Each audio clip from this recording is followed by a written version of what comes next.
Some early voters are heading to theaters and stadiums and ballparks to cast their ballots in iconic locations. For the first time, folks in Washington, D.C. can vote at their beloved Nationals Park. NBC's Josh Lederman joins us now from Washington with a pretty good seat, it looks like. And Josh, other than the fact that the Nats didn't make playoffs this year, what are voters telling you? Well, this ballpark, Joshua, has a beloved place in the hearts of Washingtonians, especially after the Nationals won that big World Series last year. But this year, the Washington Nationals have essentially given over the park to local election authorities to use both as an early voting location and on election day as the city tries to turn out as many voters as possible. We got here before 8 a.m. this morning. We've been watching as the voters, they enter through home plate gate. They go through the concourse as if they were going to a baseball game, go and went to one of the premium lounges and cast their ballot like any other voting spot. Now, the big issue today has been the fact that the rain, as you can see from behind me, has not really let up all day long. But that notwithstanding, we've seen a steady stream of voters coming here from across Washington to cast their ballots. Take a listen to what some of them had to say about the voting experience today. It was pretty awesome, actually. You get to walk by the World Series statue, I don't know what the right word is for it, and it was just incredibly well done and smooth and open and felt very safe. So it was a pretty exciting day. So it's pouring rain out here, but you came out early in the morning to vote anyway. Oh, 100%.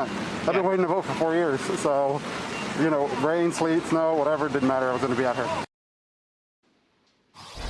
So you could hear it right there. They are not going to let anything stand between them and the polls. And just outside the voting spot, Joshua, you got some food trucks set up by famed chef Jose Andres and his Chefs to the Polls effort. They are providing free snacks, free meals, not only to voters here, but really to anyone who's coming by who might be hungry and in need of a meal. The message here today that nothing should stand in the way of Americans, including Washingtonians, getting to use their right to cast their ballot and express their voice in their democracy.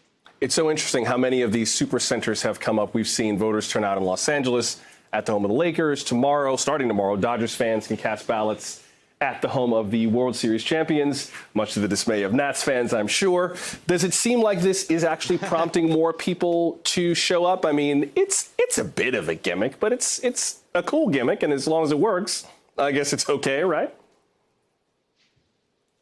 Yeah, absolutely. I think there's a lot of people here who are motivated to vote one way or another anyway, but the fact that they can come here, spend a few minutes in the ballpark where, you know, people like to come to see games here, but there's not been a lot of that recently with everybody quarantining and so much uncertainty around professional sports. So it does seem to be a big draw. And one of the things about the way these super centers are set up is you don't have to be someone who lives right around the stadium. You can be from all the way across town and come here and cast your ballot regardless of precinct. And we see that as one of the steps that the D.C. government is taking to try to make sure there's no impediments and everybody has as many convenient options to cast their ballots as physically possible.